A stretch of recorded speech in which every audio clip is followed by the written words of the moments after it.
তোমার ইচ্ছে আমরা জানতে পারি না, তবে এই যদি তোমার মনে, তবে তাই হোক। লা ইলাহা ইল্লাল্লাহু মুহাম্মাদুর রাসূলুল্লাহ।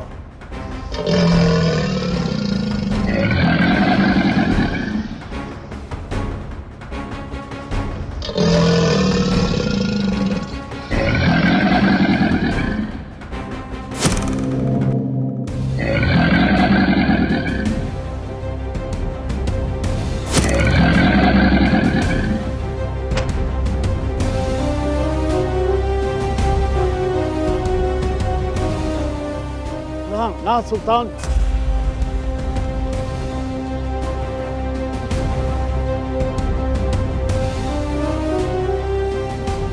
আপনি কি করলেন সুলতান? আপনি এই অবলা প্রাণীটাকে মারলেন। প্রজাদের প্রাণ রক্ষা করা রাজধর্ম। আপনি নিশ্চিন্ত থাকুন, আমি কোনো অবলা প্রাণকে হত্যা করিনি, শুধু ঘুম পাড়িয়েছি মাত্র। এই, কে আছো? কুমিরটাকে গভীর সমুদ্রে ছেড়ে দিয়ে এসো। না, তার আর প্রয়োজন পড়বে না সুলতান। ওর ঘুম ভেঙে গেলে তখন ও নিজেই ওর পথ খুঁজে নেবে। এটাই তো প্রাণের ধর্ম।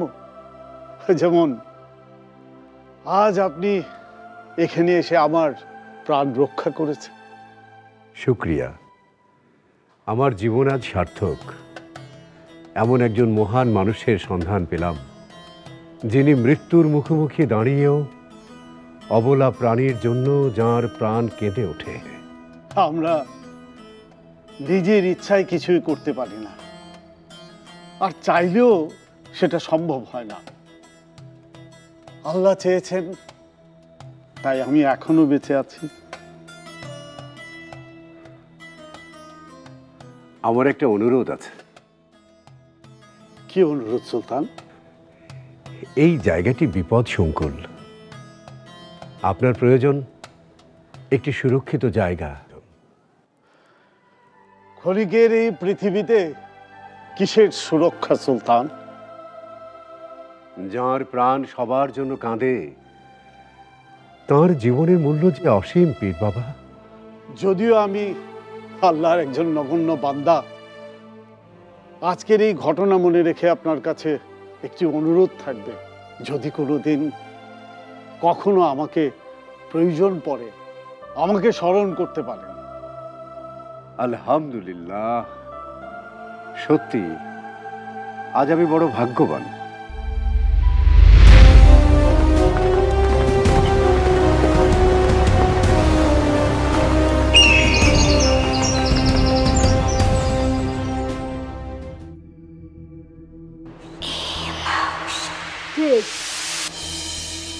বহিঃশত্রুর আক্রমণ ঠেকাতে সুলতান ব্যর্থ হয়েছেন। প্রজাদের নিরাপত্তা এতে বিঘ্নিত হয়েছে। এটা শুধু প্রজাদের বোঝাতে হবে, ব্যাস। তাহলেই